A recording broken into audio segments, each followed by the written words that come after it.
localizing SDGs now for 2030.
Hi Nabangi, Luzon, Visayas, and Mindanao.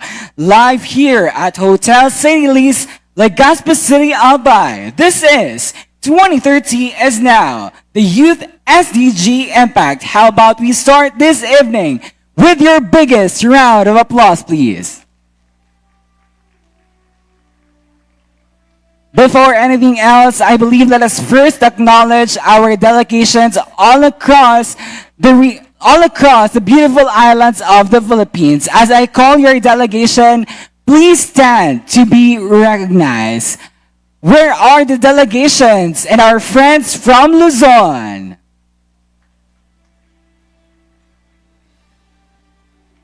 Wow, a bunch of delegations from Luzon. Thank you so much. How about our delegations from Visayas?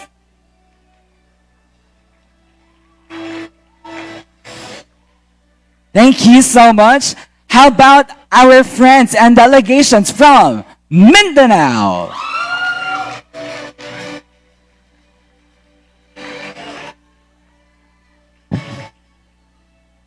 Thank you so much. I just wanted to say you look so stunning tonight with your cultural barong and tradition clothing. And with that, to formally and to officially open this evening's program, we now invite a leader whose steadfast dedication continues to uplift youth and advance SDG localization in the Philippines. To introduce our esteemed keynote speaker, may we call on the National Youth Convener for Awards and Recognitions, Ms. Eliza E. Makabuhay.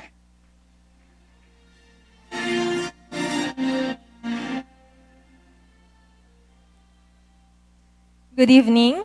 Honorable Jefferson Romeo Felix is a medical technology graduate from the University of Santo Tomas, Manila. He currently serves as a city councilor and SK Federation president of the city government of Naga. He was also the former city youth vice mayor and presiding officer of the Sangguniang Panlungsod. As a legislator, he has authored key innovative policies that strengthen youth governance and civic engagement. Among his landmark ordinances are the Seal of Good Youth Governance Ordinance of Naga City, the State of the Youth Address Ordinance, and the Enhanced Sangguniang Kabataan Mandatory Training Ordinance, and the SK Budget Optimization and Interbarangay Collaboration Ordinance. Additionally, he filed legislations like the Naga City Student Voices in Education and Health Governance, the Artificial Intelligence Governance and Advancement, also the Antimicrobial Resistance Prevention and Control Program Ordinance, and the institutionalization of the Barangay Youth Development Council in Naga City. Beyond his legislative work, he is the founder and former executive director of One Health PH, a nationwide organization that combats health illiteracy, disinformation, and other public health challenges for a healthier Philippines. He also served as the editor-in-chief of the UST Purple Gazette, the official publication of the Faculty of Pharmacy, Medical Technology, and Biochemistry. He is also a Young Southeast Asian Leaders Initiative Academic Fellow for Civic Engagement at the Hatfield School of Government, Portland State University in the United States of America. Additionally, he is an Adenauer Young Leaders Program Fellow of the Konrad Adenauer Stiftung. And just recently, the SK Federation of Naga City, under his leadership, was recognized as the most outstanding Sangguniang Kabataan Federation in the Philippines. Let us welcome our keynote speaker this evening, Honorable Jefferson Romeo B. Felix. A round of applause, please.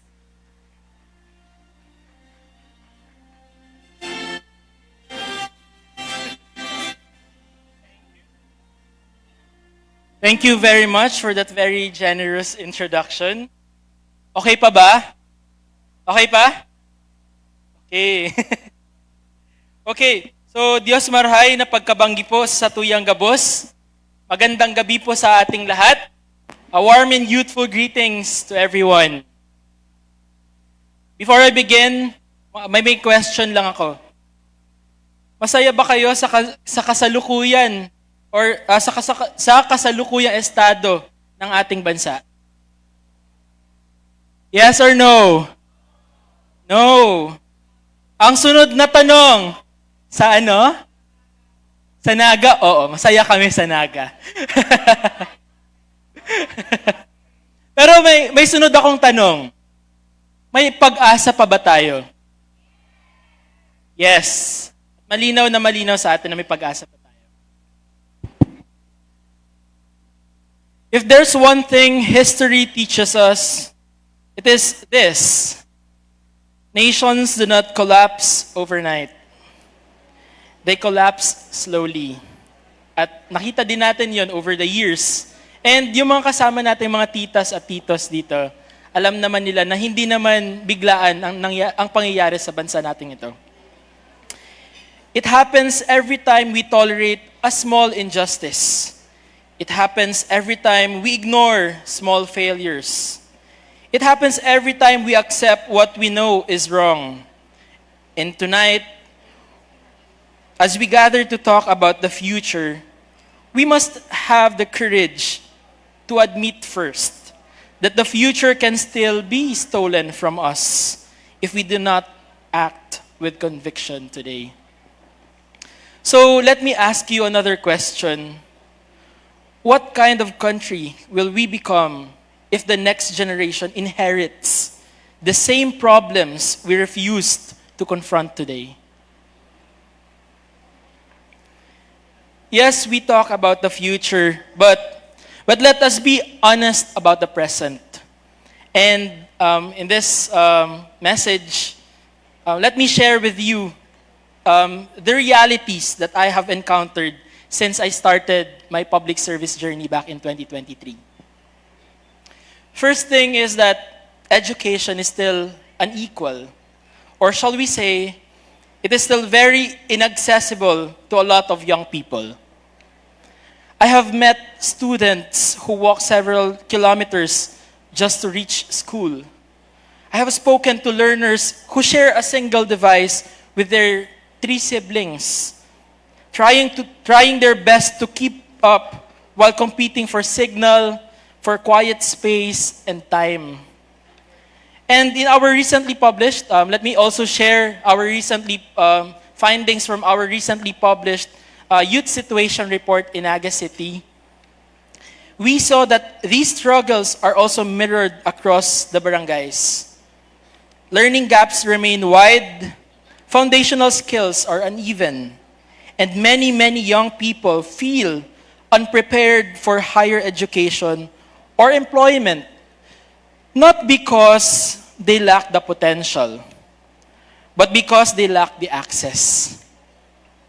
And a lot of students in our communities, including many of you who are here, are quietly wondering if the promised future you were raised to believe still exists. Or is it already fading before you even reach it? And to make matters worse, because we are confronting the realities now, right? A lot of young people across the country study in substandard classrooms, structures so old, damaged, or unsafe that they can no longer be used because they were weakened by earthquakes or flooded repeatedly during typhoons or left unprepared after years of climate-related damage. And the most overlooked part of education in the Philippines is that our alternative learning system learners and our young persons with special needs. ALS youth are pushed out of formal schooling, not because it is their choice, but the realities are because of early pregnancy, pwede din financial hardship, and a lot of our ALS students are stopped being informal schooling because of financial hardship. Also, caregiving responsibilities. We have encountered an AL student who stopped informal schooling because she needed to take care of her 3 siblings. Also, bullying or the need to work. Meanwhile, our youth with disabilities continue to face schools that are not fully accessible, technologies that are not inclusive, and environments that do not yet respect their full potential. I've also met AL students who study at night after a full day of labor, and young PWDs who persevere despite lacking assistive devices, accessible pathways, or proper learning accommodations. And their determination is extraordinary. But determination should not be a requirement for learning. The system should be. I am saying this because my twin brother is also a PWD. And I know firsthand how hard it is to assist him going to school and to access basic services. And these stories make one truth impossible to ignore. The number of out-of-school youth, including our ALS learners and young persons with disabilities or people with special needs, is not just a statistic. It is an evidence of education system that is still struggling to protect the dreams of its children.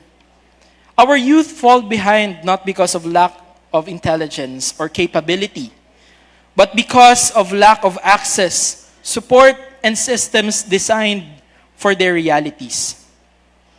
Until such time we build stronger institutions for education, institutions that are inclusive, accessible, climate resilient, and safe, the divide will still persist. And futures will continue to be determined not by talent, but by circumstance. Another reality is that health remains fragile. Did you know that most of us here in this hall, our families, our neighbors, the people sitting beside us, are just one hospitalization away from poverty? May magkasakit lang na isa sa pamilya nyo, napakarami ng gagastusin. And napakaraming iisipin kung saan kukunin yung pera. We are all just one hospitalization away from poverty. And that's the reality of our Filipino families. This is the fragile reality of health in our country. One emergency, one accident, one illness can wipe out years of savings and push an entire family back into the margins. And this truth becomes even heavier when we look at the youth situation across the Philippines. Health remains fragile. And again, in our youth situation report in Naga City, we saw a lot of young people grappling with mental health challenges, anxiety, depression, overwhelming stress, even thoughts that they are too afraid to speak out. We saw cases of substance abuse among those who turn to escape because stability feels too far from reach. We saw malnutrition silently stunting both learning and confidence. Did you know that stunting is also related to the education outcomes of the students? Paano makakapag-aral ang isang estudyante kung kumakalamang sikmura? Paano makakapag-aral ang isang estudyante kung yung mismong katawan niya mismo ang babagsak bago pa naman siya makapag-aral? And it's all related. Also, sexual and reproductive health issues remain unaddressed because stigma, judgment, and misinformation still overshadow compassion and education. And these are not random exceptions. These are lived experiences of thousands of young people navigating their health in silence. I am saying this because this is our reality as well in Naga City. You know Naga City as a center for good governance, but it's also just like any other place. And I want to confront with you that there's still a problem. And these problems are not just because it happens in Naga City, but because it is a problem born out of a systems dilemma coming from the national government or even at the global scale. And I also remember meeting a group of students who admitted they were scared to seek help simply because they did not know where to start. They did not know which services were youth-friendly, which adults were safe to confide in, or whether their struggles would be validated or minimized. And this is our systemic failure. Health literacy remains weak, and community health systems remain reactive instead of preventive. It remains reactive rather than preventive. If you can remember what happened in COVID, we reacted, but we were not really prepared for that pandemic. Dapat ang orientation natin ngayon in our health systems, we must be proactive rather than reactive. Diba? Preventive and promotive rather than curative. Many barangay health stations still lack the staffing, the equipment, or training needed to support young people. Mental health responses often activate only after a crisis, or worse, never before. And in many communities, the nearest clinic or hospital is not just physically distant, it is also emotionally inaccessible. And so many young people suffer quietly, not because they are weak, but because the systems meant to protect them are. They suffer because we continue to treat health as a privilege instead of right. They suffer because shame is still easier to access than support. Until we create health systems that are preventive, affordable, inclusive, youth-centered, and stigma-free. Until we train more health workers, strengthen barangay capacities, expand school-based health programs, and normalize conversations about mental, sexual, and reproductive health, our young people will continue to bear these burdens they were never meant to carry alone. A society that allows its youth to suffer in silence will never move toward the future it promises. One realization about this also is that I think, or you've also experienced or realized na bakit mas mahal lagi ang healthy options? Diba? Bakit sinasabi na dapat magkaroon tayo ng balanced lifestyle, dapat kumain tayo ng tama, ng masusustansya, pero bakit yung mga masusustansyang pagkain pa yung mga pinakamahal? So just think about that. Next reality is that economic empowerment is still out of reach for many. I have spoken with young workers doing double shifts, one job in the morning, another at night, yet still going home barely enough to survive. I have met young entrepreneurs with brilliant ideas, but without the capital, mentorship, or market access to sustain them. And also in our youth situation report, we have seen that young Nagueños shared the same frustrations. Limited job opportunities, training programs that do not match the industry demands, and the labor market that demands experience from those who are too young to have any. Have you realized na most of the jobs right now ask for at least 3 years of experience? But the question is, paano naman yung mga fresh grads? Diba? Paano naman yung mga fresh grads?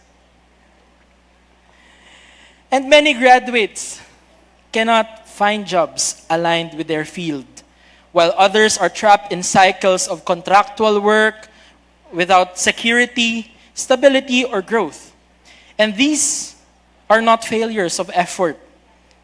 Again, these are failures of systems. And this is not because our young people lack the talent. Filipino people, most especially those who have experienced the K-12 already. By the way, I am part of the first batch of the K-12. We know that we are very capable. We know that we are very creative. And we are ambitious. To to us, or what lacks are the pathways for us to thrive. What the young people need are real opportunities. What the people deserve are systems that believe in their potential and prepares them for an economy shaped by technology, by climate change, and global competition. And on the second part of this message, let me stress out why strengthening the foundations of our society matters more than ever. Because at the heart of every solution, whether in education, in health, or economic empowerment, are the same pillars. First, strong institutions. Strong institutions. Second, good governance. And third, ethical leadership. And these are not just responsibilities of the government alone. These are responsibilities we carry together. Every young person, every advocate, every organization in this room is not simply a recipient of solution, but a co-creator of them. We are not just passive beneficiaries. We are active partners in building the systems that will shape our future. Strong institutions again matter because when systems function, no young person is left to depend on luck or privilege. A strong school system ensures that every learner, regardless of background, receives quality education. A strong health system ensures that communities are protected before crises erupt, not after the damage has been done. And a strong local economy built on institutions, on mentorship programs, on innovation hubs, on micro grants, on job pipelines, does not rely on connections, it relies on fairness. And each of us has a role here. Students who raise their concerns, youth leaders who help shape policies, organizations that pioneer new models, and public servants who commit building structures that outlive us. Next component is good governance. Good governance matters because it is the discipline that turns public ambition into real, measurable impact. It is what ensures that budgets are not just spent, but invested in solutions backed by evidence, aligned with real community needs, and designed for long-term results. When governance is grounded in process and clarity, programs become purposeful, and budgets are tagged to outcomes. And may I share with Naga City, with our budget system, ang sabi namin lagi sa Naga City, may kwento ang bawat kwenta. Meaning, ask us kung anong priorities namin, and we will show you our budget. The highest component of our 2026 annual budget is invested in education. Next is on health, and the rest follows. Because that is how it should be, di ba? And that is our model for good governance. But also, one thing is, good governance does not happen in isolation. It is strengthened when people participate meaningfully, when organizations demand transparency, and also when barangays collaborate instead of compete, and when leaders commit to fairness, discipline, and accountability. Governance becomes truly transformative when every part of the system, the youth, the civil society, the educators, the health workers, the public servants, and the communities, shares responsibility for the result. Because governance is not just what the government does. It is the collective practice of building a society where all of us work together. And last component of having these strong institutions, good governance, last and most important thing for this stuff to happen is ethical leadership. Ethical leadership matters because Even the best systems collapse when leaders act without conscience. And leadership without integrity corrupts institutions from within and erodes public trust.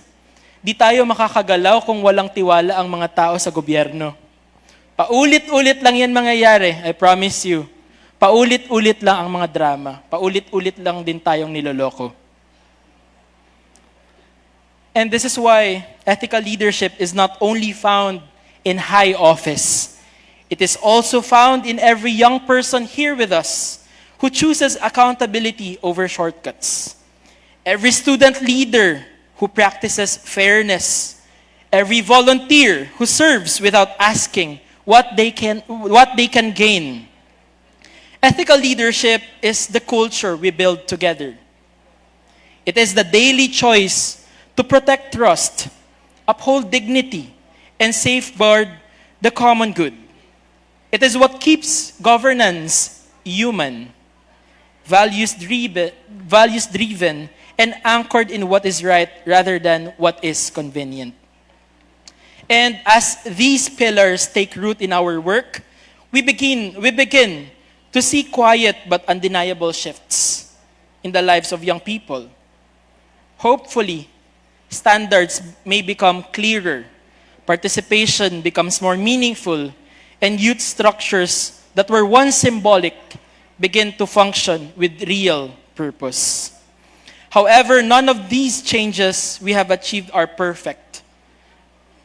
But at least they are still intentional. And they show us something important. Transformation does not always come from dramatic breakthroughs or from grand gestures. It unfolds in a steady discipline of young leaders or leaders in our systems who choose integrity over shortcuts and structure over shortcuts.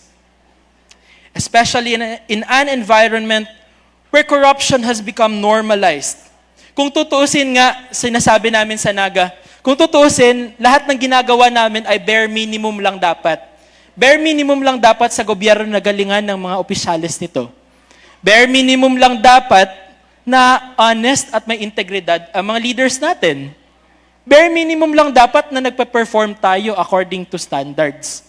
Pero dahil sa Pilipinas, naging normalized na ang, sorry for the term, ang panggagago, ang patronage politics, yung mga bare minimum natin masyado nang nagiging glorified. Tama? At ayun yung nagiging problema sa atin. But the hope with this one is, at least, mayroon pa tayong mga institusyon na may integridad. At patuloy na nag-endure at nagpapakita na pwede din pala, pwede din gawin sa atin, pwede din i-adopt ng ibang lugar, at pwede din mangyari para sa future nating lahat. And another thing, there's another realization when I immersed myself in communities, most especially in our young people and leaders in the national government. I have encountered our SK Federation presidents nationwide, some of the young leaders and even the older ones. I was shocked that I was confronted by a truth that unsettled me. In speaking with both government officials and student leaders, I was surprised to learn that many were still unfamiliar with the term SDGs. Nakakashock siya na up until now, malapit ng ang 2030, marami pang mga tao ang hindi alam kung ano SDGs. And what's shocking about it is that marami sa ating mga leaders sa government ang hindi pamilyar kung anong SDGs. So we've been fighting for SDGs, we've been re-echoing our advocacies, but there are still people who don't know what it is for. And perhaps the problem is, the question is, how can we advance development goals we have not yet internalized? And how can we claim ownership of the future when politics and corruption continuously distract us from what really matters? And also from their ignorance of these things. And maybe perhaps the problem is not the lack of willingness to learn about it, but maybe the lack of connections of what SDGs are truly for. Maybe the SDGs need to be retold in a language that most people understand. Maybe we must show that these goals are not distant global commitments, but deeply personal ones. Maybe we can say that quality education is not SDG 4, but rather we illustrate it as a student still trying to study in a damaged classroom, so that we have realities of what it is fighting for. We can also say that good health is not SDG 3. It is the young person afraid to seek help because of stigma, because stigma feels heavier than sickness. Decent work is not SDG 8.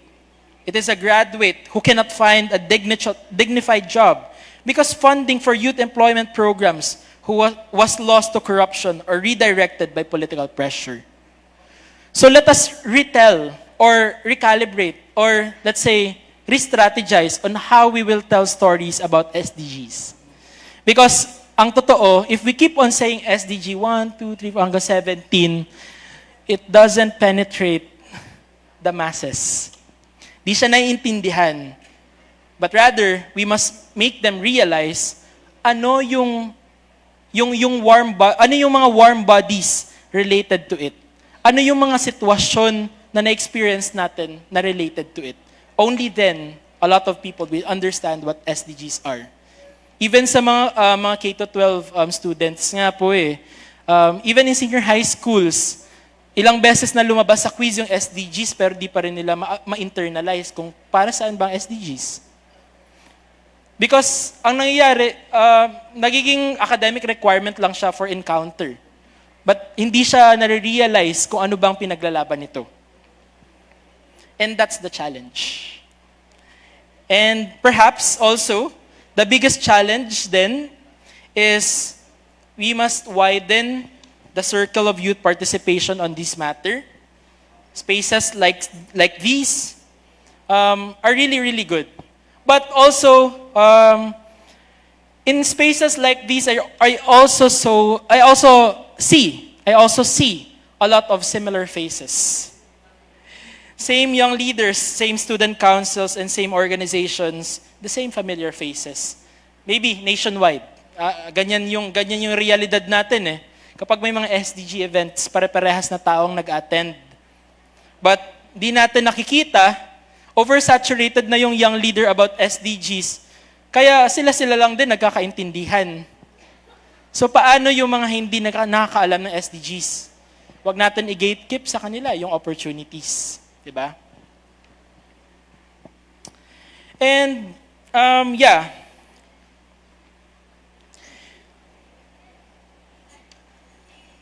Ayan. So, leadership must also rise from those who have never been invited, never been given the access, and never been seen by systems that favor the already connected. And again, politics, when corrupted by exclusion or transactional interest, often keeps these new leaders out. If SDGs are truly universal, then the youth movement that builds them must also be universal too. It must be accessible for everyone. Which brings us to a truth that many avoid. 2030 is not the finish line for the youth. Remember that. It's not the end, okay? It is simply a checkpoint. It is a checkpoint. Beyond 2030, young people will face stronger climate shocks, deeper economic transitions, digital disruptions, and political turbulence. The world after 2030 will not reward mere participation, but rather it will require preparedness, resilience, and principled leadership, and we must be prepared for that. And again, I will always mention this. Corruption and political gains will only make these challenges heavier if we do not confront them now. So this is why we must build a youth leadership pipeline. When we say pipeline, it is like making your young people ready for the next generation of leadership. Nakaabang, di ba?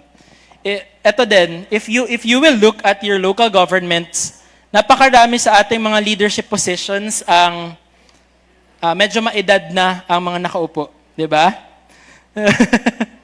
Pero the thing is, ang tanong natin doon, kapag tapos na yung mga terms nila or when they are gone, who's next? 'Di ba? Who's next? Sino ang mag-i-inherit ng sistema? And are we ready for it, young people? Ready ba tayo doon? Given na napakarami din problema. But the thing is, we must build a youth leadership pipeline, not just as a slogan, but as a responsibility.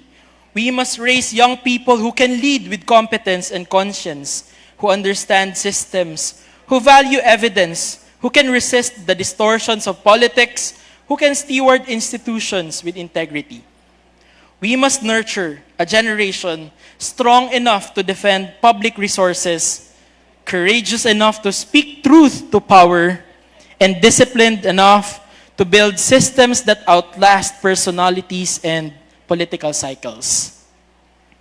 And because the young people of 2035, 2040, and 2050 deserve more than broken institutions and recycled excuses.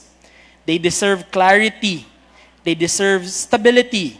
They deserve pathways that are fair. They deserve a society that trusts them and equips them to lead. They deserve a future. We deserve a future protected from corruption and strengthened by ethics, transparency, and collective courage of the generation. And so tonight, before I end, patapos na to, and so tonight, let me leave you this message, and perhaps the clearest and most urgent truth of all. Our future is non-negotiable. Again, our future is non-negotiable. Every injustice that we tolerate today, every corruption we ignore today, every political compromise we accept today will return to us with consequences. It will haunt us in the future. Kaya dapat wag natin yang hayaan. Okay? Ready ba kayo mag-lead for the future? Ready pa ba? Ulitin ko din yung tanong ko kanina, may pag-asa pa ba tayo? At handa ba kayong ialay ang sarili nyo para makamit yung inaasam natin? And yeah, I'm going to that. Going back to that, if we want a better country, then accountability must also be non-negotiable. Kaya nga sabi natin yan sa mga rallies, kung pwede nyo akong sabayan, kulong na yan, mga kurakot, kulong na yan, mga kurakot. So yan, thank you for rallying with me, and always remember, let us not allow anyone to steal our future. Thank you very much.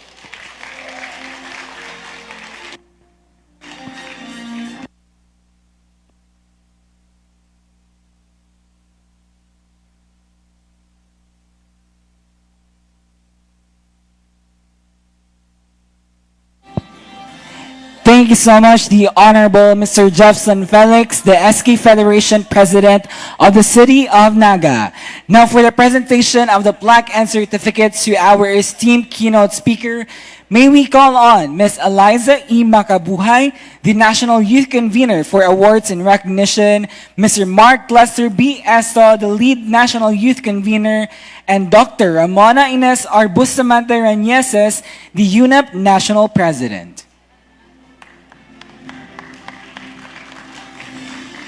Citation reads, Plaque of Commendation is presented to Honorable Jefferson Romeo B. Felix in profound commendation of his invaluable contribution and service rendered as a keynote speaker of the 2030 is now First Philippine Youth Convention and SDG Localization with the United Nations theme From Where Youth Lead, localizing SDGs now for 2030 and beyond, held on November 28 to 29, 2025 at Hotel St. Louis, Legazpi City, Philippines. Signed by Mark Lester B. Esto, the Lead National Youth Convener, and Dr. Ramona Ines R. Bustamante Rañeses, overall chair and national lead convener. Once again, a big round of applause to Honorable Jefferson Felix.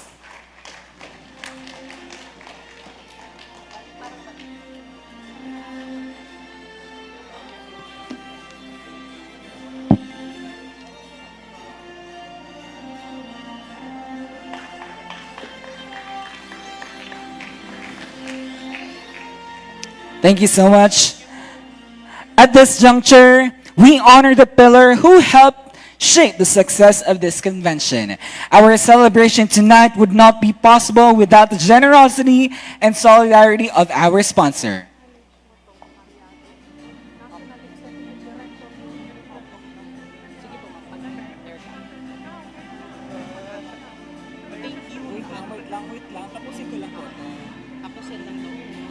Your commitment to supporting youth-led action and community development strengthens the impact of this convention and inspires future collaboration. Ladies and gentlemen, our advocacy sponsor, may we call on the Green Farm Cafe to come forward us as we present the plaque.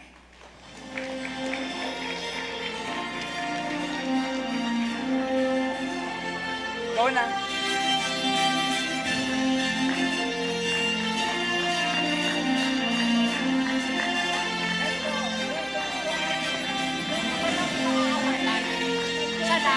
Siya lang, huwag na isama si Ramona kasi nag-ano, si Beck.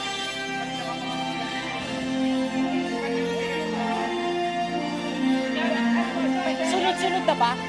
Or siya lang ang mag-isa? Ngayon, sunod-sunod ang award niyo. Kasi papuntahin ko na si Ramona. Huwag na.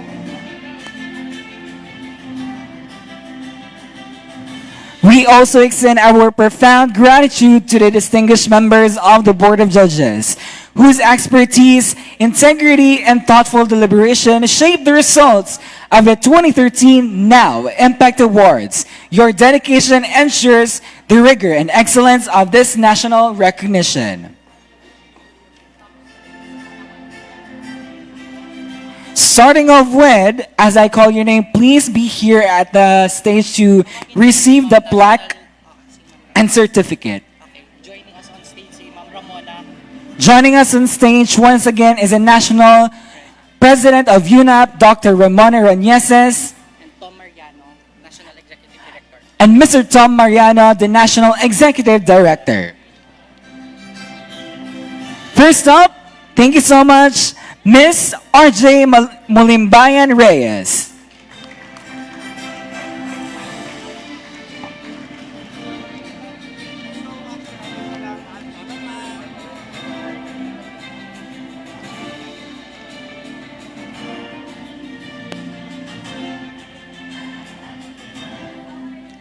Adonis II El Salen.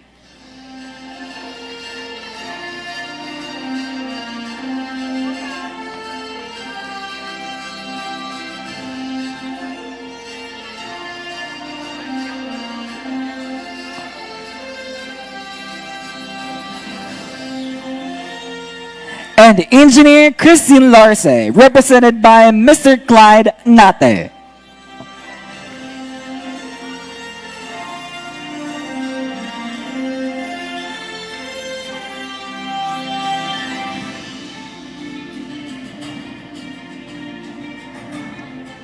People's choice. People's choice. People's choice na tayo. Go na. Okay. Black. Let's go. Let's go. Black na people's choice. We now proceed with the announcement of the People's Choice Award and this year's special citations.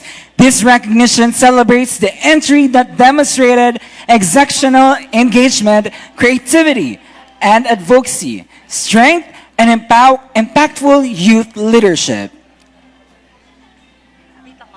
Our first recognition for this segment is the 2030 champion on People's Choice Award, a distinction given to the entry that garnered the highest public support through online engagement and community votes, reflecting strong visibility, relevance, and resonance among the youth.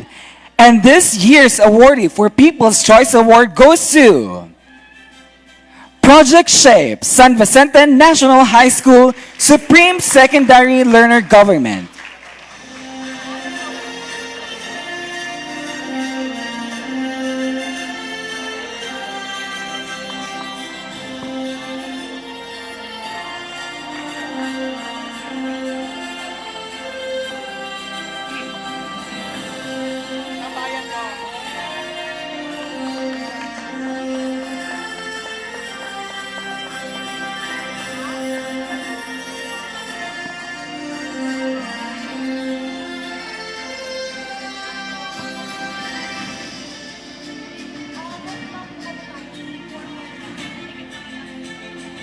Once again, our People's Choice Awardee, Project Shape, San Vicente National High School. May we invite on stage the SK Federation President of Naga City, Ms. Honorable Jefferson Felix, to please join us here in presenting the awards.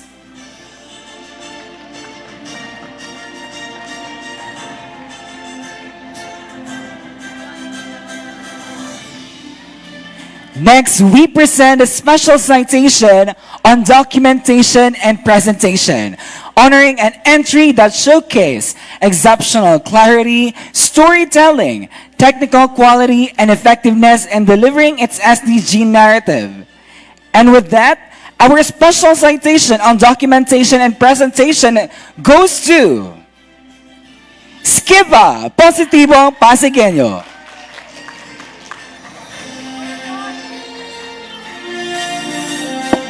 May isang umakyat.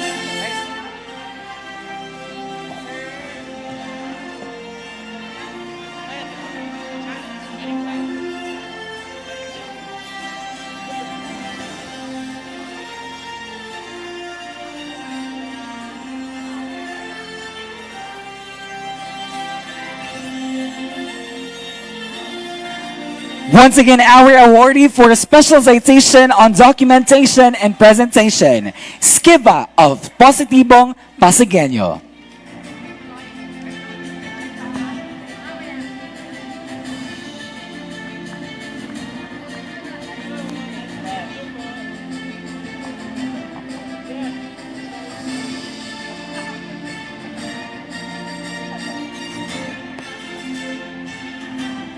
Congratulations. Our final recognition under this segment is a special citation on advocacy and youth leadership. This will be awarded to entries that demonstrated exemplary commitment to youth empowerment, community engagement, and sustained advocacy work. As I call your project, please be here to be recognized. First, we have congratulations, Proyekto Nutrisyon, Mandato para sa Kabataan by Kiara Marie V. Galigao and Geraldine S. Edong.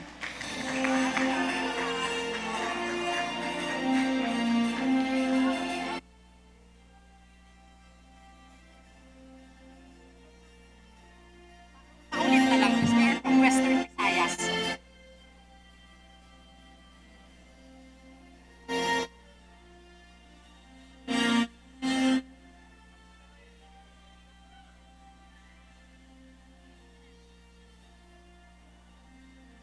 The proponent of Proyekto Nutrisyon, Mandato para sa Kabataan ay coming from the Western Visayas.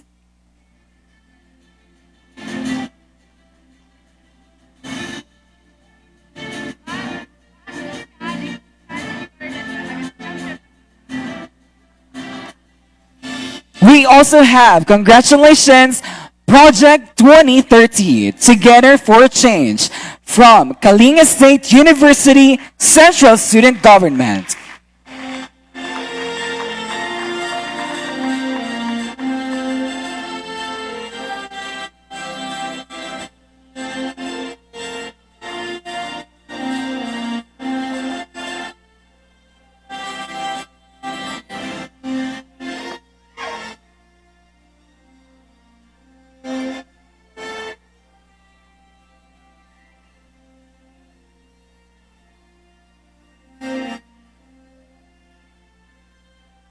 Congratulations. Our next awardee goes to Light of Hope, Clutter to Care from Angeles University Foundation, University Student Council.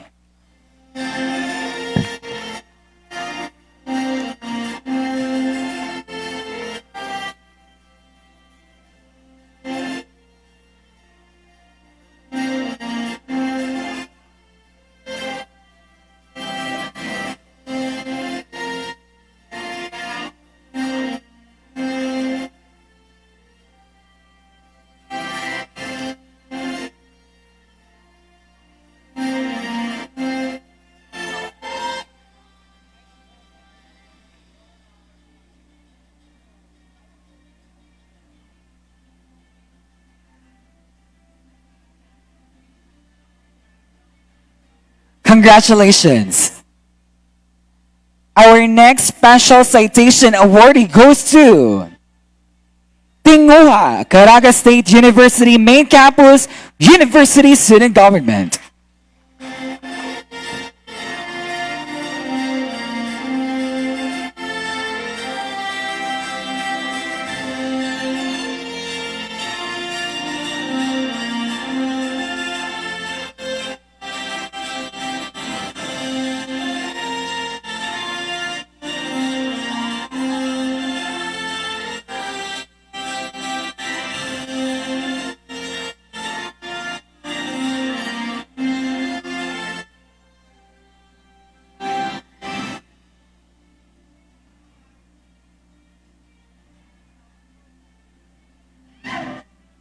Congratulations.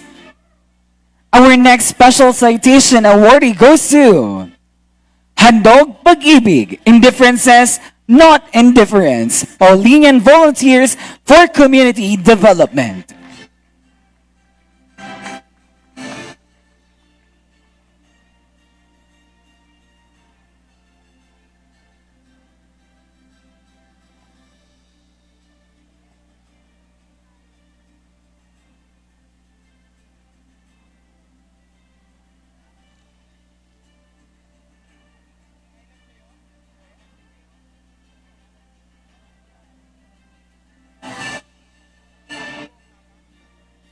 Last on the list to our special citation awardee goes to Sagip Bata, Mangagoy East Elementary School, Supreme Elementary Learner Government.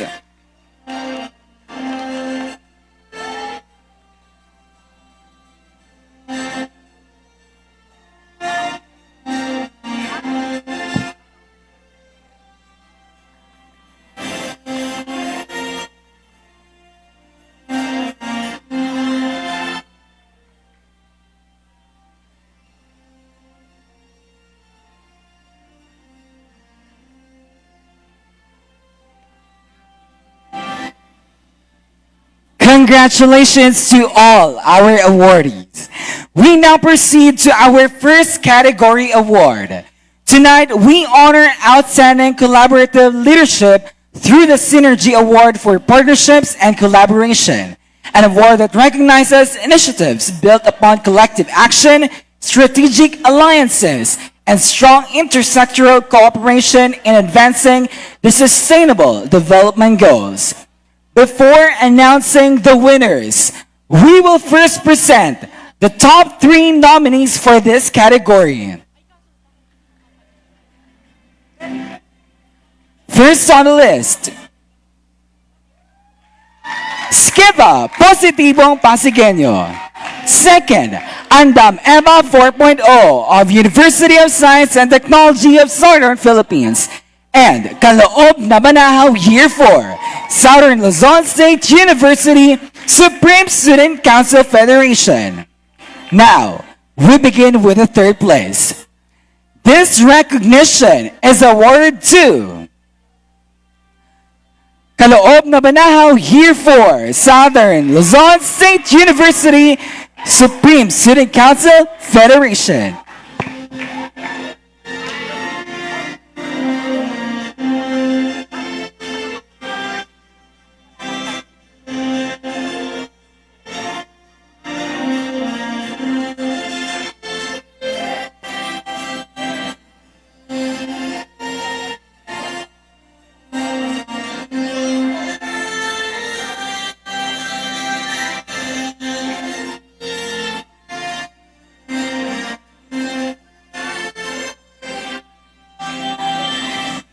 For the second place, the award goes to...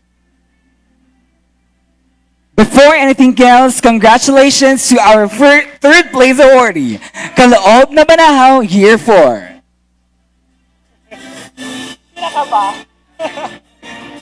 Our second place goes to Skiba Positivo Pasegueño.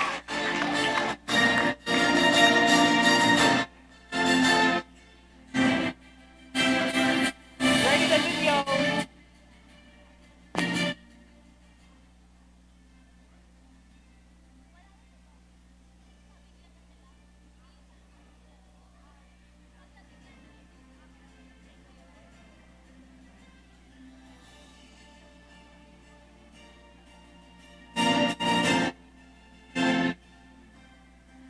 Ladies and gentlemen, that means our Synergy Award for Partnerships and Collaboration first placer is Andam EBA 4.0, University of Science and Technology of Southern Philippines.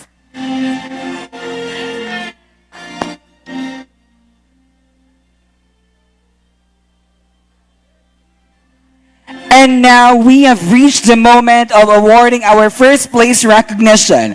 Before we award a plaque of recognition, let us now view the winning video entry.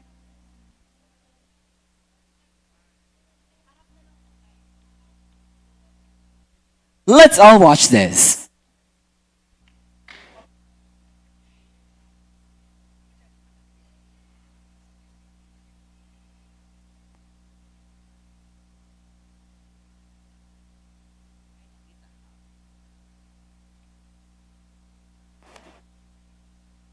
Hi, let me introduce to you Miss Cherry Mar Ibanez, a mother of two, married and currently unemployed.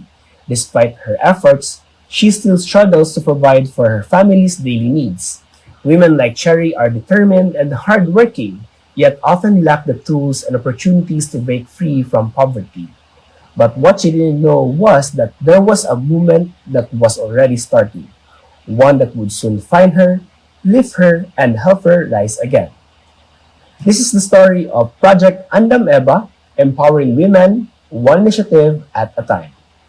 I am Marcus Jason C. Domingo from University of Science and Technology of Southern Philippines, representing Andam Higala, and I invite you to journey with us from awareness to action and to empowerment. Before we met Cherry, our team went to the deep communities bringing sanitary kits, listening to stories, and learning from the voices of women and children. What we discovered was heartbreaking. A rising numbers of unemployed women, teenage mothers, and other vulnerable members of the community, all struggling in silence, longing for hope and opportunity. And so, Andam EBA was born. Andam EBA is a youth-led empowerment initiative that equips women, especially young and marginalized mothers, with the skills, confidence, and opportunities to achieve self-reliance through education, livelihood training, and entrepreneurship. The name comes from the Visayan word Andam, means prepared, and EBA means women, symbolizing a prepared woman ready to face life with purpose and dignity. Our goal: to equip women with essential skills, build their confidence, and create opportunities for empowerment in alignment with the Sustainable Development Goals on gender equality, quality education, and decent work. Our objective: engage, institutionalize an organization of women entrepreneurs, equip, train 30 mothers with entrepreneurial skills, establish, launch micro enterprises with at least 10% increase in net profit margin. And lastly, empower, legalize their business through government regulatory agencies. So in 2020, Andam EBA 1.0 began a virtual campaign on health, rights, and protection for teenage mothers. But awareness was only the beginning. Through the support of Ayala Foundation and the Macquarie Group, we launched Andam EBA 2.0, training scholar mothers in livelihood and business skills. Out of 38 beneficiaries, 15 received startup funds to begin their journey towards financial independence. As years passed, Andam EBA continued to evolve, and Andam EBA 3.0, Alsa ng Kababaihan, supported the wives of quarrymen in Barangay Consolacion, teaching them sewing, baking, and digital literacy.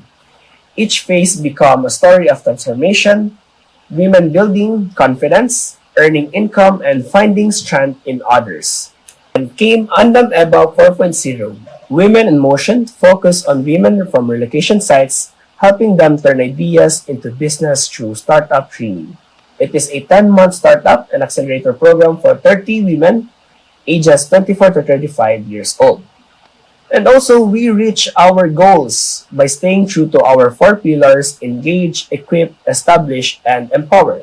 So for our phase 1, engage, community development. As you can see, we had our stakeholders consultation, the launching of our Andam EBA, the MOA signing, the org dev seminar, the team building, Andam EBA, election of officers, and oath taking. And for our phase 2, the social mobility, hand spa, manicure training, foot spa, pedicure training, hair cutting, coloring, business addition planning, branding and marketing, and lastly, financial management. That's for the equip.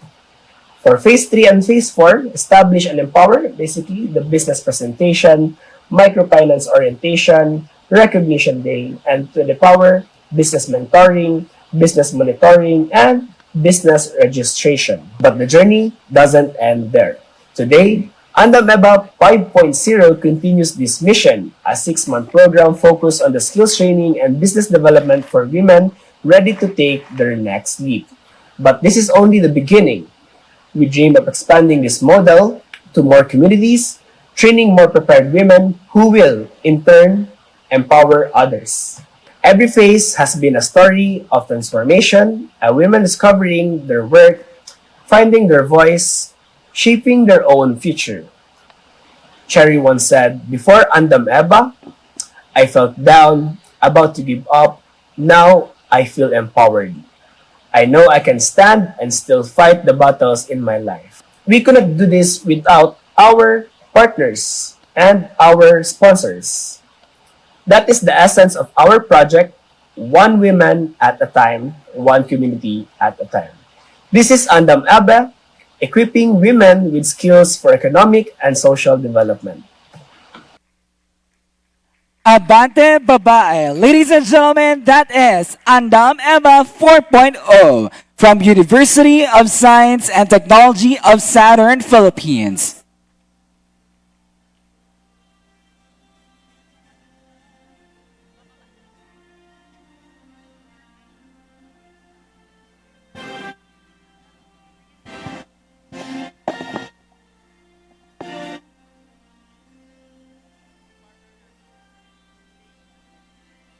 Hey, hey.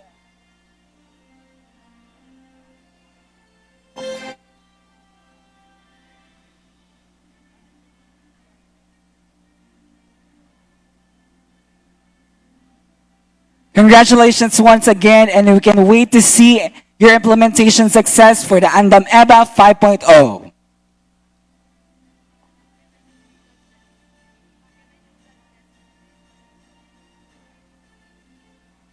All right, for our second set of awardee, may we call on the panel of judges to please join us here on stage.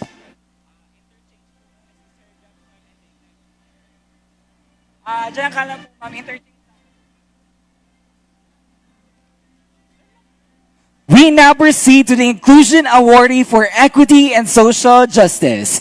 This award recognizes exemplary initiatives that champion inclusivity, uphold equity, and promote meaningful participation among underrepresented and marginalized sectors.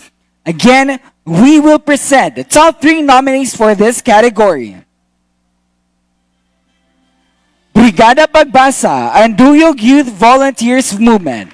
Touch of Spectrum Legacy, Lyceum of the Philippines, University Batangas Colorete, Project Katig, Tabon M. Estrella, National High School Supreme Secondary Learner Government. Our third place goes to Project Katig, Tabon M. Australian National High School Supreme Secondary Learner Government.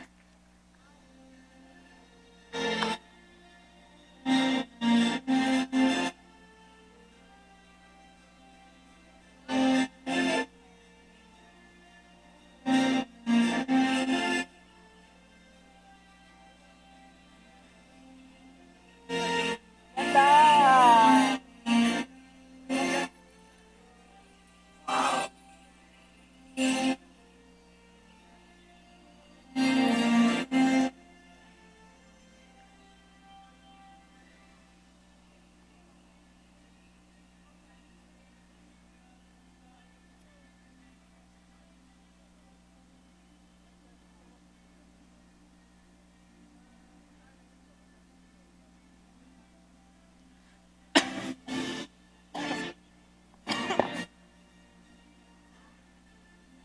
Congratulations. For the second place, congratulations to Brigada Pagbasa Anduyog Youth Volunteers Movement.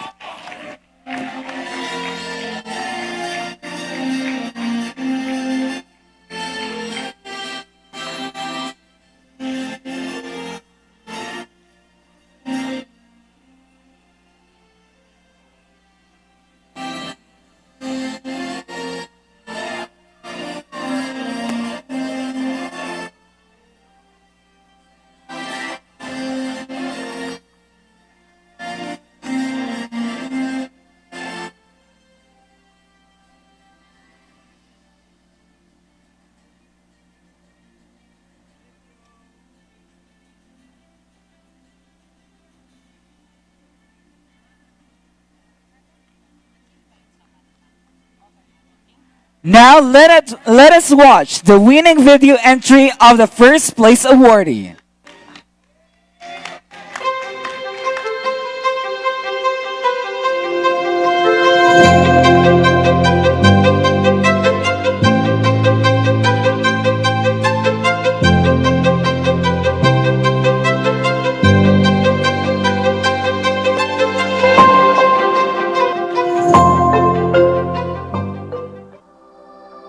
When I first came to LP Batangas, I didn't just want to, go to class, pass exams, and call it a day. I wanted to do something that actually mattered. Something that made a difference. So, I started small, really small. Talking to students who felt invisible, listening to voices that weren't really being heard. Every little chat, every tiny workshop, every small program, it all started feeling like part of something bigger. I didn't have a name for it yet, but I knew it mattered. And then slowly, I started realizing how these little steps connect to something much bigger, like global goals we always hear about. Turns out, what we do here can actually ripple outward too. The first step, it was courage. That fire inside you that says, I can do this for someone else. With the help of our partners like Way Quality through the Equalitas program, we run health programs, HIV and STI screenings, gender-affirming therapy, legal and socioeconomic guidance. I remember this one student, nervous as anything, barely able to ask questions. By the end, they walked out feeling, seen, relieved, confident, like someone actually cared. And that's when it hit me. Advocacy is not just about, giving info. It is care, real human care. That is when SDG 3 and 5 click for me. They are not just concepts. They are real, tangible changes. Right there in someone's lives. Next was hope. And honestly, integrity. Doing good even when no one's watching. through the Rags to Riches Sustainable Program. We trained women at the Sotero H. Laurel Restoration Village to turn leftover fabrics into products, specifically rags. We ran workshops, connected their work to local markets, and just helped them see that what they were doing actually mattered. It wasn't just earning money, it was empowerment, creativity, and sustainability all at once. And suddenly, SDG 8 and 12 weren't just lines on a page. I could see them happening right there. In their smiles, in their products, in their lives. And then, I wanted to reach further. So we organized panels here in Batangas and even online, bringing students, experts, and partners together. And then it clicked. Everything I'd done so far was connecting, like little pieces of bigger picture coming together. And now I can finally say it. Red for courage, green for hope, yellow for unity, and blue for trust. Each color tells a story. Lives touch, futures rebuild, and a strengthened community. The SDGs aren't just goals. They are proof that advocacy actually works, that it actually changes lives. Every health session, every workshop, every panel, it all counts.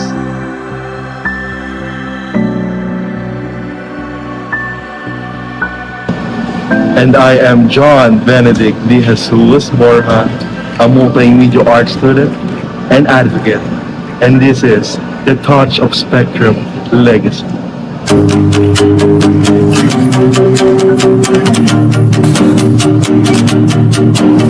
Congratulations to the Inclusion Award for Equity and Social Justice First Place, Touch of Spectrum Legacy, Lyceum of the Philippines University, Batangas, Colorete.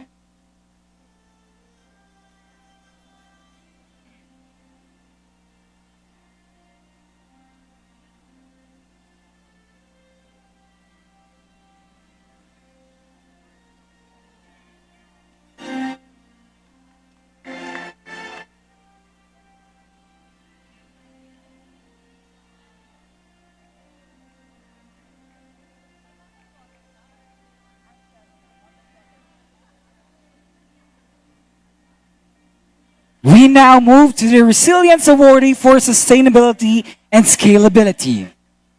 This award honors initiatives that demonstrate long-term impact, strong community adaptability, and the potential for growth, replication, or broader implementation. Here are the top 3 nominees for this category. Gulayan ni Agustin, Project Kalusugan, and Project Shape.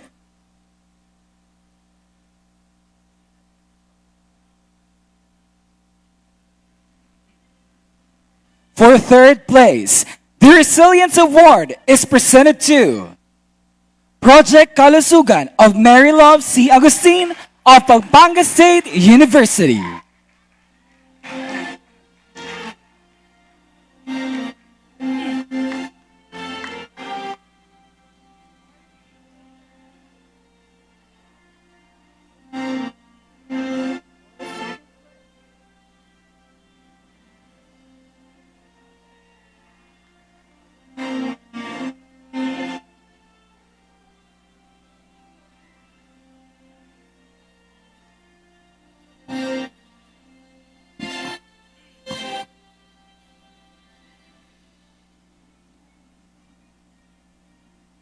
For the second place, congratulations to Gulayan ni Agustin, Sangguniang Kabataan of Barangay San Agustin, Iriga City.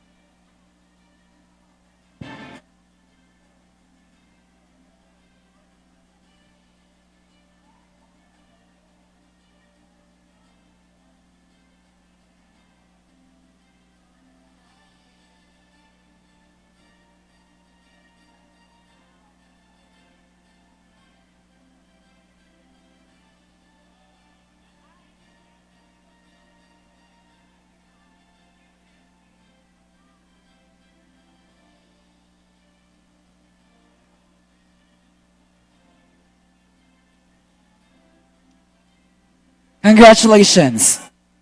At this point, we present the winning video entry of the first place awardee. Let's all watch this. In line with the Department of Education's mission to protect and promote every Filipino learner's right to quality, equitable, and inclusive education, San Vicente National High School proudly presents its student-led initiative, Project SHAPE. SHAPE stands for Servant of God, Helper of People, Advocates of Nationalism, Promoter of Hope, Peace, and Unity, and Eco-Activist of Environment. A youth-driven movement that embodies the four core values of DepEd: Makadiyos, Makatao, Makakalikasan, and Makabansa. This initiative supports sustainable development goals for quality education, 10. Reduced inequalities, 13. Climate action, and 16. Peace, justice. Apart from this, another pressing challenge emerged: the limited access to learning materials, inadequate ICT resources, and insufficient facilities that hindered the quality of education delivery.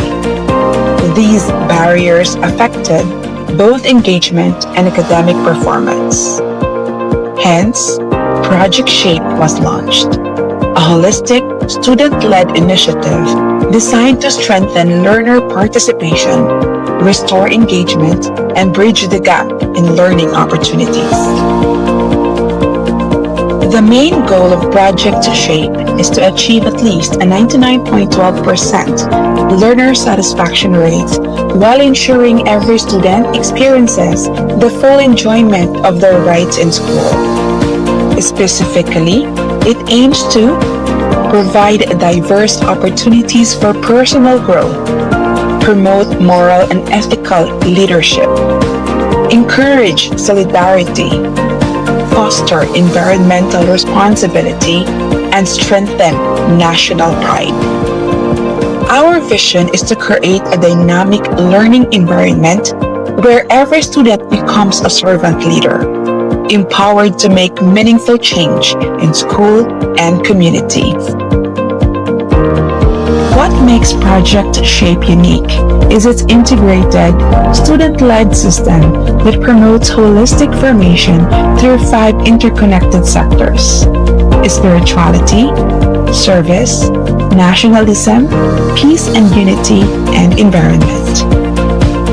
It introduces student networks called care groups that mentor peers academically and emotionally, and integrates inclusive leadership and eco-initiatives anchored in faith and social responsibility. Project SHAPE successfully revitalized student participation and restored learner satisfaction to 99.12%, aligning with the division standard. More importantly, it cultivated strong leadership, faith, empathy, and environmental awareness among the students.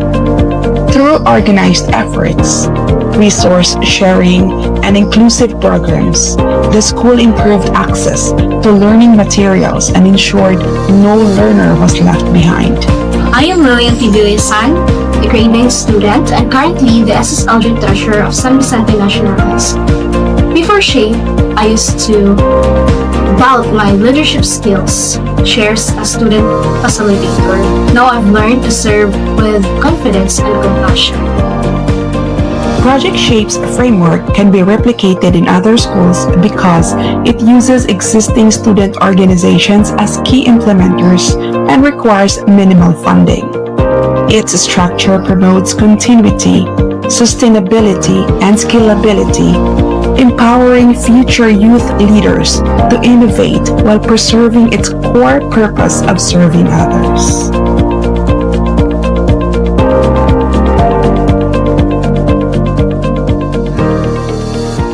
Congratulations to the Resilient Award for Sustainability and Scalability First Place, Project SHAPE, San Vicente National High School, Supreme Secondary Learner Government.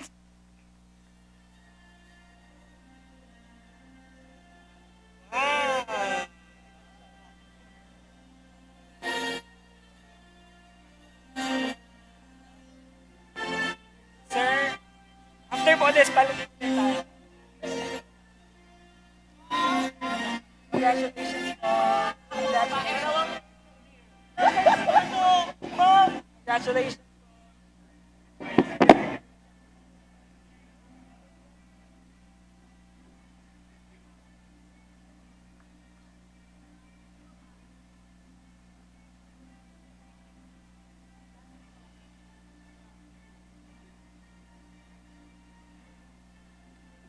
Congratulations, Project Shape.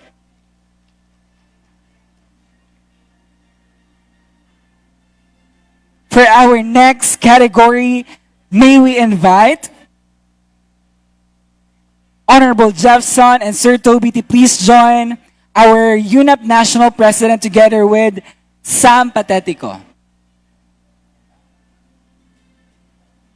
Up next is the Innovators Awardee for Innovation and Creativity, celebrating initiatives that exhibit groundbreaking ideas, inventive solutions, and transformative approaches to addressing community challenges. We proudly present the top 3 nominees for this category. Kaloob na Banahaw, Year 4, Southern Luzon State University Supreme Student Council Federation. Skiba, Positibong Pasigueño. Andam Eba 4.0, University of Science and Technology of Southern Philippines. Third place for Innovators Award goes to Andam Eba, University of Science and Technology of Southern Philippines.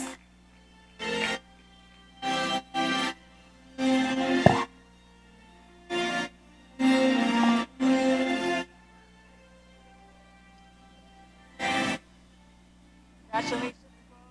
Congratulations.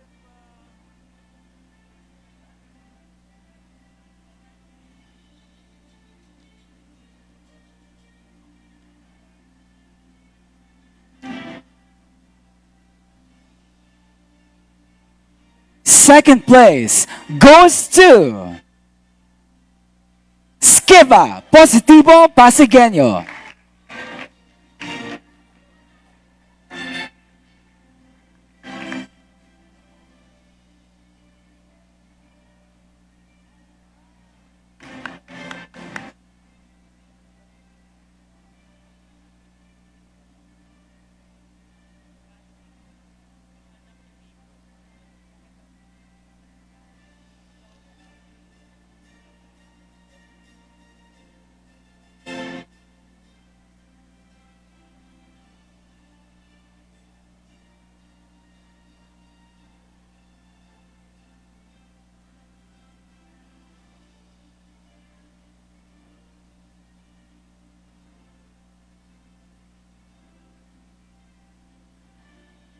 Ladies and gentlemen, let us now view the winning video entry of the first place awardee.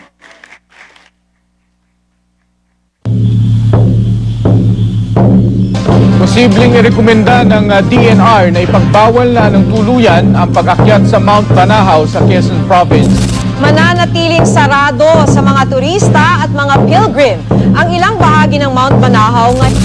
Nasusunod po ang bahagi ng Mount Banahaw sa Sariaya, Quezon.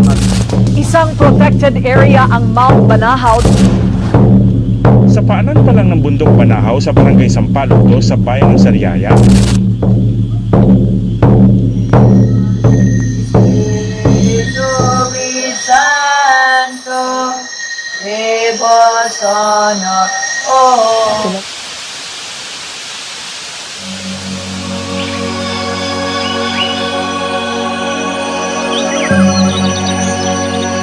Mount Banahaw, a sanctuary, a sacred symbol, and the beating heart of the Southern Luzon. It is more than a mountain. It is home, heritage, and hope, a living testimony to the balance between people and nature.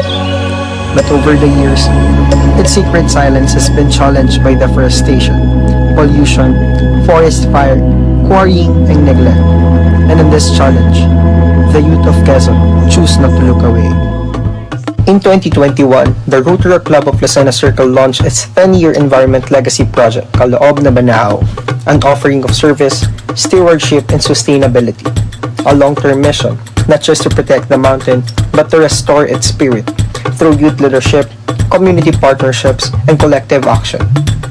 Recognized with the groundbreaking exemplary accomplishment of Rotaractors, Gear Awards is one of the best environment projects in Pilipinas Rotaract.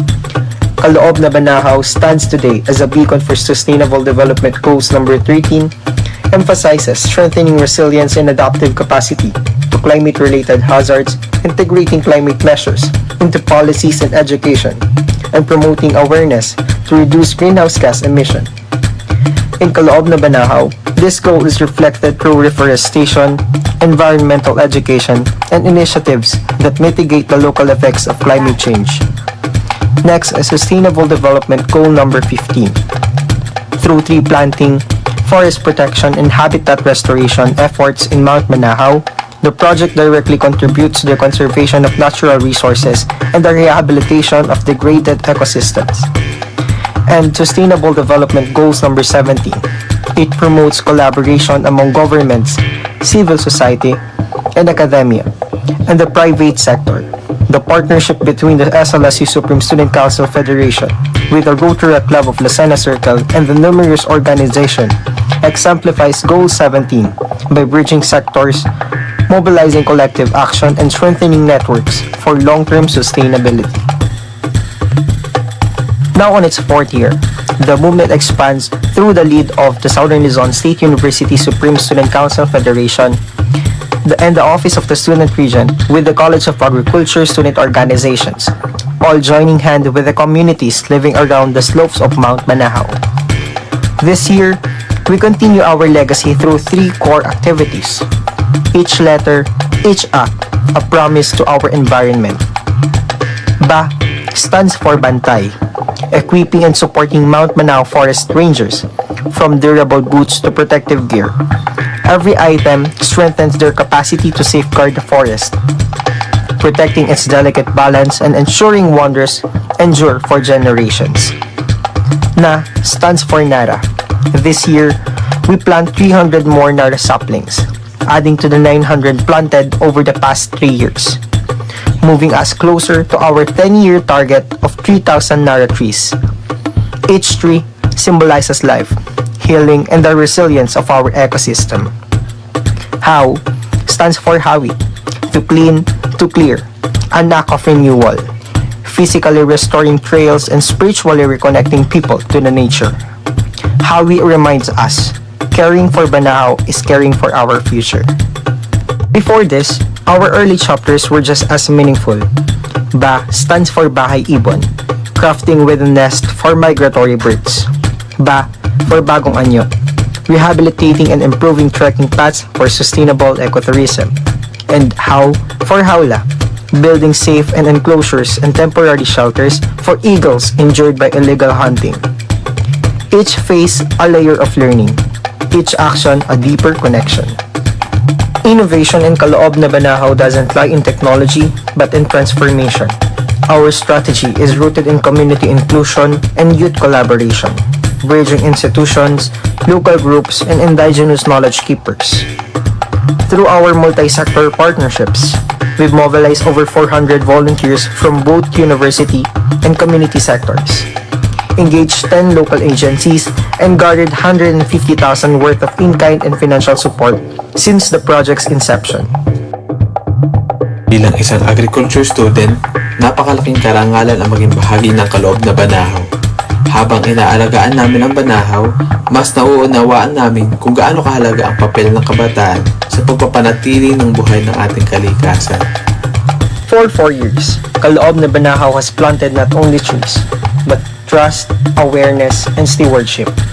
It has inspired communities to reimagine their relationship with Mount Banahaw, not as visitors, but its guardians. Our impact is measurable. 1,200 trees planted, 3 hectares rehabilitated, 6 wildlife shelters built, and over 1,000 lives touched through education and engagement. But more than numbers, it's the change in mindset that truly matters. As we enter the next phase of our 10-year commitment, we reaffirm our promise to continue the climb, to protect what sustains us, and to leave a legacy rooted in compassion and continuity. Kaloob na Banahaw is not just a project. It is a pledge to the environment. It proves that when young people unite under the shared purpose, even mountains can heal. From Quezon to Laguna, from campus to community, we are the generations that gives back to the mountain that has given us life. Together, Congratulations to the Innovators Award for Innovation and Creativity. Kaloob na Banahaw, Year 4, from Southern Luzon State University, Supreme Student Council Federation.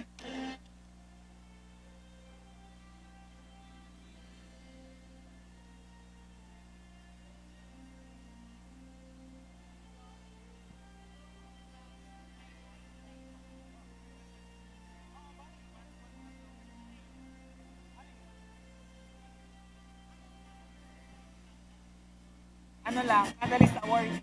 Last na yun.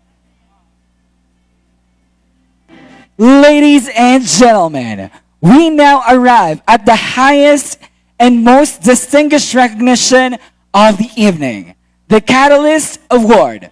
This award is reserved for an initiative that stands at the forefront of transformative action, a project that has successfully localized the Sustainable Development Goals, created measurable and lasting community impact, and ignited progress that continues to inspire replication and collective action.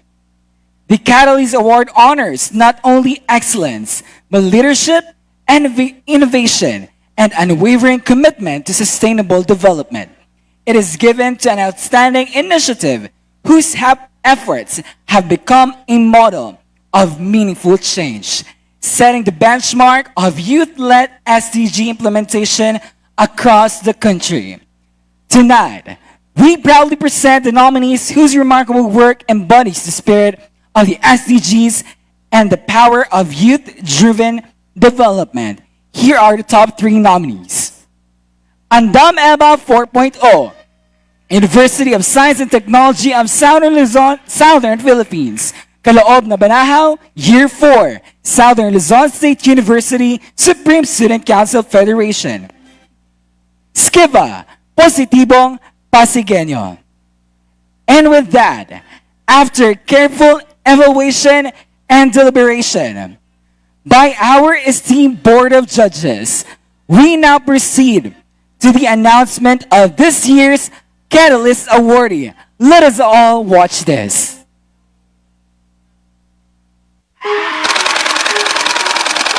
Pinag-aaralan na ng Health Department na ideklara bilang National Public Health Emergency ang Human Immunodeficiency Virus o HIV. Buna naman ang nadagdag sa mga kaso ng HIV sa Pilipinas mula Enero hanggang men having sex with women reported 500% increase in HIV cases among the youth. Sa 2023, nakita namin mabilis ang pagtaas from 6 cases a day in 2010.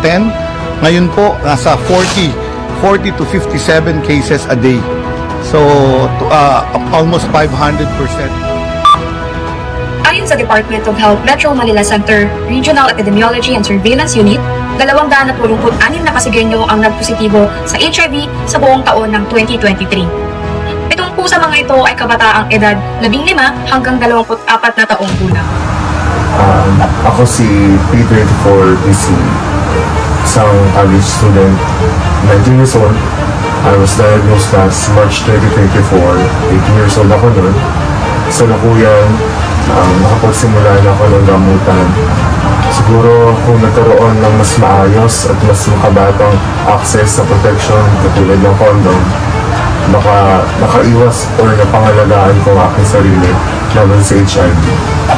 Ang Iskiba ay naging taunang hakbang para sa ating mga SK Kagawad, lalo na sa ating SK Kagawad on Health and God, para magkaroon sila ng prior knowledge about HIV awareness. Gayon din, ito ay nakatulong sa kanila para magkaroon ng magandang mga proyekto o magkaroon ng magandang plano sa pagbabalangkas ng mga proyekto para sa ating mga komunidad. Hi! Ako si Inchang, ang persona ng mga komunidad na pinaglilingkuran ng positibong Pasigenyo. At nandito ako para ipakilala ang aming proyekto kasama ng buong SK ng Pasig, ang SKIVA. Dalawa lang ang layunan ng SKIVA. Una, ang maipantay at magkaroon ng kaalaman ng mga SK patungkol sa HIV. Ang maipaunawa sa kanila ang kahalagahan ng pagkakaroon ng sapat na kaalaman patungkol dito. Pangalawa, matiyak na magamit ang kanilang kaalaman at kasanayan para masiguro na magkakaroon ng pondo sa kanilang annual budget para sa HIV. Agad na tumalima ang SK Federasyon at naglabas sila ng memo stating na dapat nakapriority ang HIV sa kanilang mga annual plans. Ang SKIVA po ang tumulong magkaroon ng malinaw na direksyon at gabay ang ating mga SK Council sa Pasig tungkol po sa paggawa ng mga proyekto patungkol sa HIV/AIDS awareness and prevention. So from 2024 to 2025, malinaw po ang naging vision ng mga SKs sa Pasig na laanan ng budget at magkaroon ng proyekto para sa HIV/AIDS program para sa kabataang Pasigenyo. Maraming youth-centered project sa HIV ang naipanganap. Una sa mga ito ang hashtag #SafeLove, pag-ibig na ligtas at malayo sa HIV at unwanted teenage pregnancy. Kasama ang 10 SK Council, tayo ay nagsagawa ng simultaneous HIV screening at condom distributions sa 10 magkakaibang barangay dito sa Pasig. Unang beses at pinakamalawak na HIV screening ito sa kasaysayan ng lungsod. Pangalawa, ang hampasan, The Spike to Fight HIV, kung saan ginamit natin ang pagkahumaling ng mga kabataan sa volleyball para sila ay maturuan at masiguradong mabibigyan ng HIV services. Sumunod ay ang Pulang Himig, kung saan nabigyan ng pagkakataon ang mga junior high school students na ipakita ang kanilang talento sa pagsulat o paglikha ng kanta patungkol sa HIV. Ika-4 ay ang Talk 1 Test 1 Save 1, the Sangguniang Kabataan Race to Stop HIV. 30 kabataan ang sumailalim sa pagsasanay para maging peer educator. Ang kanilang layunin ay una, kumausap ng isang tao at maturuan ng HIV, Talk 1. Pangalawa, mangkumbinsi silang magpa-test, Test 1. Kung magpa-test, regardless the result, na-save natin sila. Kung mag-positive ay ililink to care, kung mag-negative ay bibigyan ng condom at bibigyan ng PrEP. Panghuli ay ang Project C-Sites, Safe Site for Pasigen Youth. Katuwang ang 6 na SK Council at isang coffee shop, tayo ay nakapaglagay ng 7 condom dispenser na naging safe access ng mga kabataang edad 18 years old pataas. Dito maaari silang makakuha ng libreng condom, ligtas ito dahil sa loob mismo ng SK office nakalagay, youth-centered at free from discrimination. Hindi lang dito nagtatapos ang mga engagement ng SKIVA sa SK dahil halos lahat ng mass gathering event ng SK ay nandoon ang positibong Pasigenyo at nagsasagawa ng mga pagsusuri sa HIV. Mula KK Assembly hanggang opening ng liga, maging sa ilang mga item at allowance distribution ay laging present ang HIV screening because we also want to change the narrative na dapat ang HIV screening ay normal. Natapos ang 2024 na nakapagtala tayo ng 1,411 total number of tested. 994 sa mga ito ay kabataang edad 15 to 24 years old.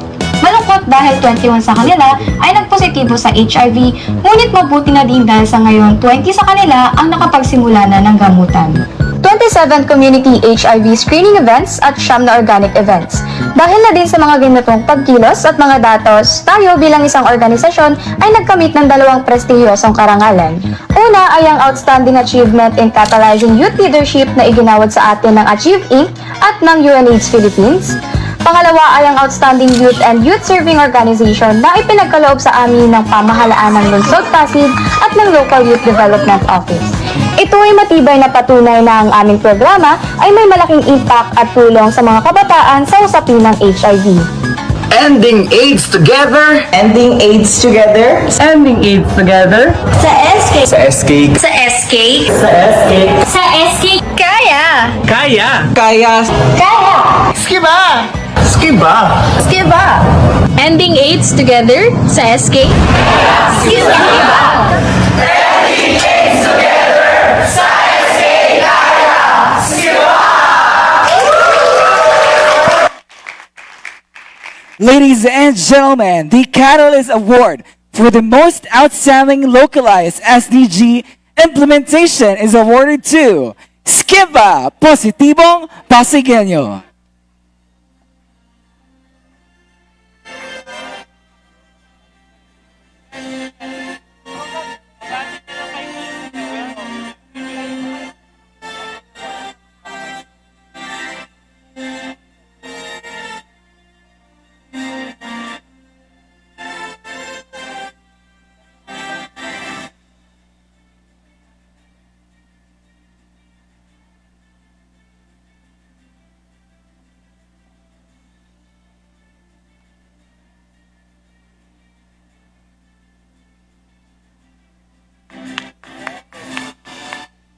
as the highest honoree of the 2013 Now Impact Awards, may we also request and invite our Catalyst awardee to deliver a 2-minute acceptance message, sharing the journey, insights, and the powerful impact behind their SDG initiative.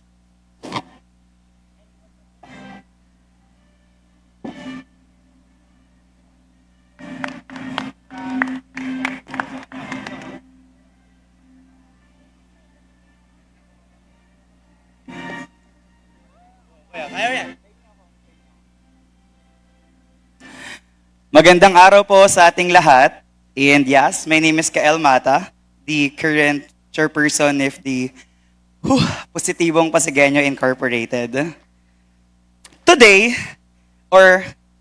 kahapon, lumabas ang pinaka-latest na data ng HIV sa buong Pilipinas. It was 61 cases per day mula January hanggang September 2025. 30 to 40% of these numbers ay galing sa kabataang edad 15 to 24 years old. Sa lungsod ng Pasig, 204 ang nag-positive sa HIV dated January to June 2025. 30% of this ay mga kabataan, 58 of 204 ay mga kabataang edad 15 to 24 years old. And yet, marami pa ring mga kabataan ang walang access sa kung papaano nila poprotektahan ng kanilang sarili mula sa HIV, STI, at unwanted teenage pregnancy. I was 21 years old when I was positive, when I was tested as HIV positive. And until now, malinaw pa rin sa akin na dati, pag positive ka, automatic mamamatay ka kaagad. Kasi wala naman available na information, wala naman protection on that part. Now, ang skiba ay patunay na hindi natin kailangan ng 39 million pesos para lumipad ng Thailand para tugunan ang concern ng mga kabataan sa HIV. Ang kailangan ay makakabataan, makabago, at mapanglahok na pagpaplano sa kung papaano natin tutugunan ng HIV. Dahil kung pag-uusapan ang kapakanan, suliranin ng mga kabataan, dapat bahagi ang kabataan. Mula sa talakayan, pagpaplano, hanggang sa implementation at evaluation, dapat bahagi ang kabataan. Lubos ang aming pasasalamat sa lahat ng mga nagtiwala sa aming kakayanan mula noon hanggang ngayon. Sa Achieve Incorporated, Epic Philippines. At of course, lubos din ang aming pasalamat sa Pasig SK Federasyon headed by Honorable KC Costillas na naging pinakamalakas naming kapanalig laban sa HIV sa lungsod ng Pasig. Sa lahat ng SK Council, kay Chair Claudie, Chair Mika, at sa lahat ng SK Council na piniling tumugon sa pangangailangan ng mga kabataan sa usapin ng HIV. Lubos ang aming pasalamat. Sa pamalaang lungsod ng Pasig, Mayor Vico Soto, sa iyong suporta, mahusay ang aming mayor, kaya dapat kami bilang organisasyon ay nagpapakita rin ng kahusayan. Dahil dapat patuloy na umagos ang pag-asa. Maraming salamat din sa mga taong o mga individual o mga grupo na hindi nagtiwala sa amin. Patuloy na nagsabi ng hindi magaganda. Salamat dahil kayo ang aming naging dahilan para araw-araw naming pagbutihin ang aming laban. Salamat dahil kayo ang naging inspirasyon namin para mas lalong humusay. And of course, maraming salamat sa mga volunteers na araw-araw at lagi nakakarinig ng galit, sermon ko bilang kanilang leader. Kay Karen na aming advocacy officer and translate officer. Of course, kay Nathan ang aming finance officer. Sa aming mga peer educator and youth volunteer, Kleng and Justin. And yung tao na nasa likod ng editing, na last minute, imagine, it was like 11:55, nanginginig na siya dahil sumisigaw na ako dahil kailangan 11:59, submitted na yon. Sean, maraming salamat. And Alex, ang aming volunteer, maraming salamat din sa iba pang mga bahagi ng aming laban, Bree, Mark, Mond, Alexis, Daryl Mong, Alan, Art, Briggs, Michael, Sedi, Brian, Ron, Richelle, J-Lo, Fernan, Jean, Lloyd, Tasha, Ira. Maraming salamat. Maraming salamat sa lahat ng oras, pagod, malasakit na ibinibigay nyo sa labang ito. Hindi madali pero lumaban tayo, umuusad tayo. Ang panalong ito ay para sa mga katulad kong person living with HIV. Patuloy tayong mamuhay ng normal at malusog. Isang patotoo na hindi porket HIV positive ay death sentence na. Ang pagkakaroon ng HIV ay maaaring problema, pero kung haharapin natin ito ng buong puso, mapapatunayan natin na hindi tayo i-define ng virus. Because HIV can only kill our immunity but not our humanity. Of course, kasama ko sa labang ito ay ang isang HIV positive din na biktima ng diskriminasyon pero lumaban. Karen, maraming salamat. Ang panalong ito ay para sa mga kabataang transgender na paulit-ulit pinagkakaitan ng maayos at makakabataang serbisyo, programa at pulisiya. Ang labang ito, ang panalong ito ay para sa mga kabataang paulit-ulit na pinagdadamutan ng makabatang serbisyong pangkalusugan dahil sa kanilang paniniwala sa relihiyon. Pangako ng positibong Pasigenyo or patuloy na kikilos ng positibong Pasigenyo para sa makabago, komprehensibo, makakabataang pulisiya, serbisyo at programa sa kalusugang sexual, kasarian at karapatan. Dahil sa huli, Pasigenyong Pasigenyong healthy, sitting happy. Tayo si Inchang, kabataang Pasigenyo, panalo! Maraming salamat po.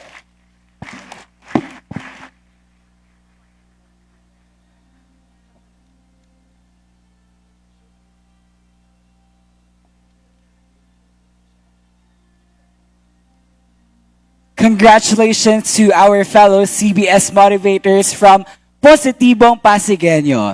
Undetectable is equal to untransmittable. Stop the HIV stigma, everyone.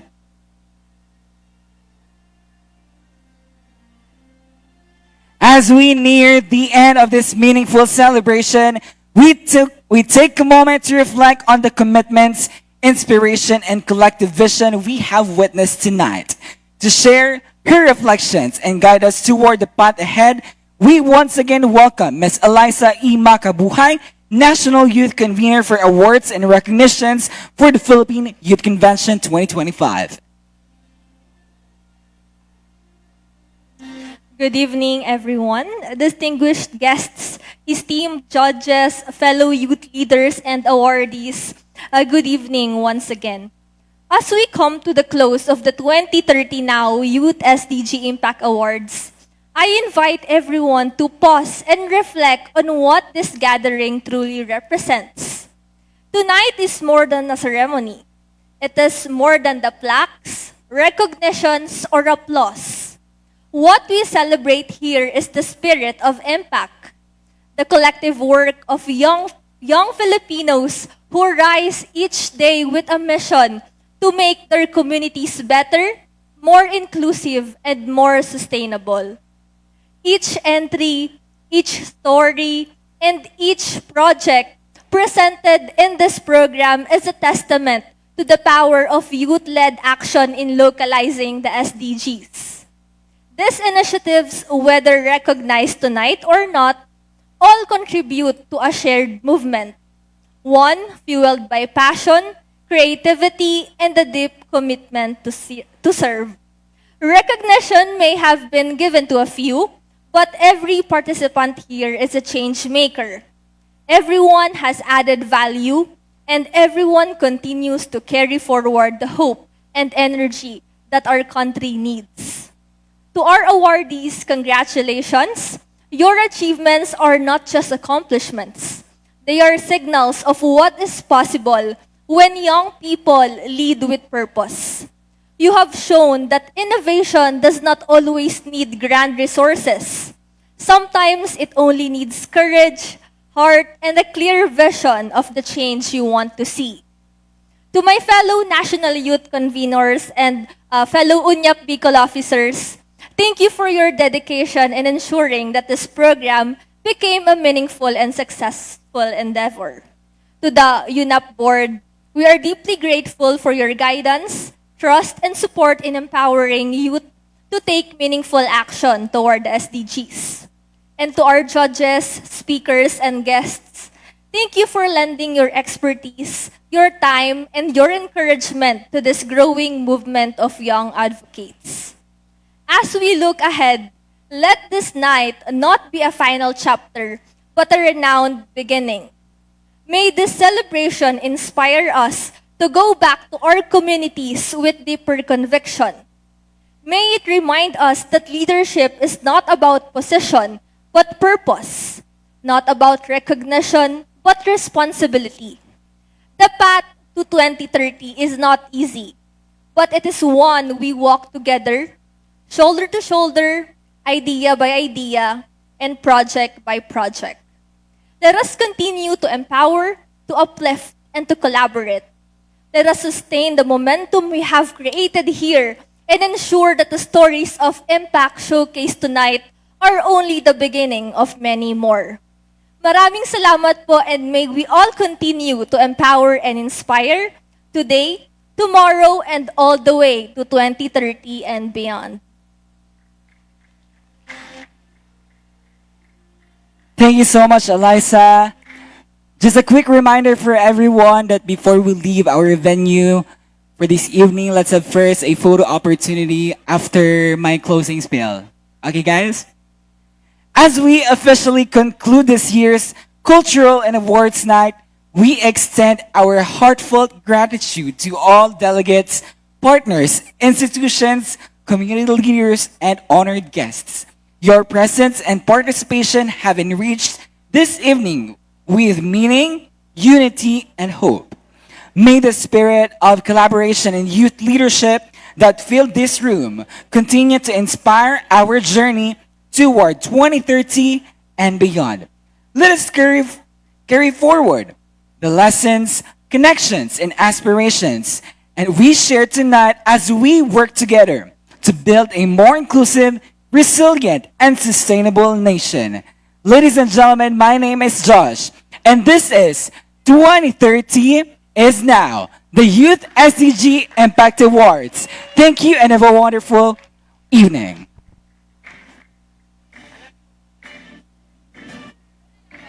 All right. So everyone, before we leave